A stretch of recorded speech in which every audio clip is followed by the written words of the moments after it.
update from your last game in terms of fitness-wise, team, squad? So McInnes, Cameron missed Saturday's game, but he's due to be back in training. We've done a bit with physio today, we'll do more tomorrow and back hopefully full training Friday, which is good to have him back.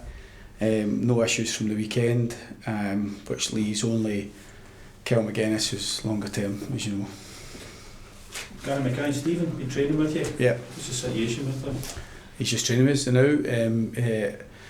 He had a foot injury which kept him out the Hearts team at the back end of last season. He managed to do his rehab in at Tynecastle, and he got to a stage 2 or 3 weeks ago where he was ready and able to go and train. So in conversation with him and his agent, we just decided to offer him the opportunity to come down here. So I think it works both ways. We can help Gary, and we get a look at Gary as well, so we're all pretty relaxed about it, but I don't think there'll be anything imminent on that. Certainly conversations I've had with Gary, we'll just try to not put too much pressure on him, just get himself back into a kind of routine and training again. That said, he has been looking pretty good, so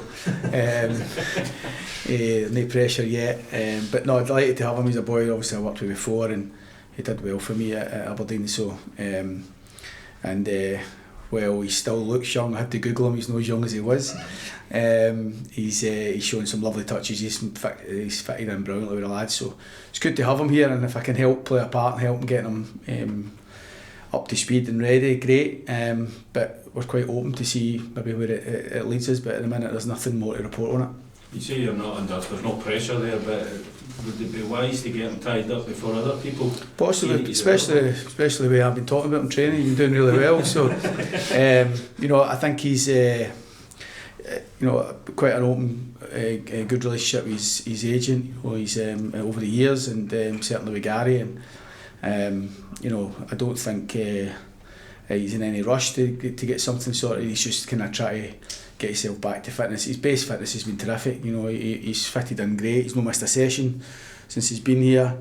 He had a couple of days off at the weekend there when we were had the game and whatever, and he's come back in again, good to go. So, like I say, it might be something that we pick up on soon enough, but I think at this stage we're just staying as we were, just in terms of just helping him get back to a level of training and a level of fitness. You mentioned you worked with him before, just in terms of his career, how he's gone on since, what have you made of it? Well, obviously he got his move to Celtic on the back of some really good performances at United, and then we managed to buy him at Aberdeen. We got him, I think it was 150 grand, I think it was. He becomes an international player with us, he gets involved, he's in the fringes of the squad. We were really keen to keep him at the time, but he got an opportunity to go to the MLS and in New York, and the whole kind of lifestyle thing and the experience thing kind of won the race really in that time. I thought he was a bit young to go at that time. Obviously maybe the MLS has maybe improved a bit from then, but at that time I felt that he was maybe kind of putting his international career at risk and playing at the level with us. Obviously I was biased being Aberdeen manager, and I could see the attraction of trying something different. So like I say, that won the race. He had probably decent experience out there, and then obviously comes back to Hearts, but I think he's just a player that can make the difference in certain games. Certainly he's always shown that quality. He's also a very good finisher, and I thought he was terrific for me at Aberdeen, and I really enjoyed working with him, and he's a good boy. So like I say, it's just really someone we've kept in touch with and giving him a helping hand at this moment in time, but you never know where it could lead. I haven't even had a conversation with the board or anything like that about it, so it's they know that he's training and things like that, but if it progresses, then we'll all know soon enough. Just looking at the result you just had, I mean, players making the difference. Kyle Vassell obviously is that kind of player. You hoping that can, because he's been a leader, he's been a big presence. You hoping the goals are now an aspect of his game that he can kick on with? Yeah, well, he's almost got one in every 2 games for starts for us. And every club is looking for that. Particular clubs where we're pitching. We got him on a short-term deal last January. He played a huge part in helping us stay up. His goals, particularly towards the end. we were always a better team with him in it, and when we suffered a couple of disappointing results when he wasn't in the team, we got him signed up in a long-term deal because it's hard to get number 9s. It's so difficult. So when the opportunity came and he was happy to commit, then we took that opportunity. And I think his 2 goals last week were terrific, 2 good headers. But his overall performance, along with Marley, was top class. We had a proper front 2 up there who done particularly well. I actually thought it was our best defensive performance of the season. I thought it was our best 90-minute performance of the season. So as a team, we had a lot of good things going right for us at the weekend. But you still need the guys at the top end of the pitch to make a difference. We've had some strong performances this season and not been as probably as good in the opposition box as we'd like. But Saturday was different, and long may it continue. He's such a key player. In fact, it made him captain.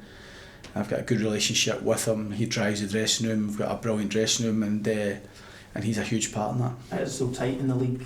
Having a number 9 that's scoring goals, that could be the difference between 5th, 4th, maybe even 3rd or whatever like that. It is so crucial. Yeah, I think every team is looking for that. Ideally, you can get a couple on your team that gets to double figures, but I think we've seen it over the years, whether it's going back to Michael Higdon at Motherwell, Kevin Van Veen at Motherwell last season. You could name umpteen players at clubs who could maybe get that bigger reach in the league because they've got that guy at the top end of the pitch.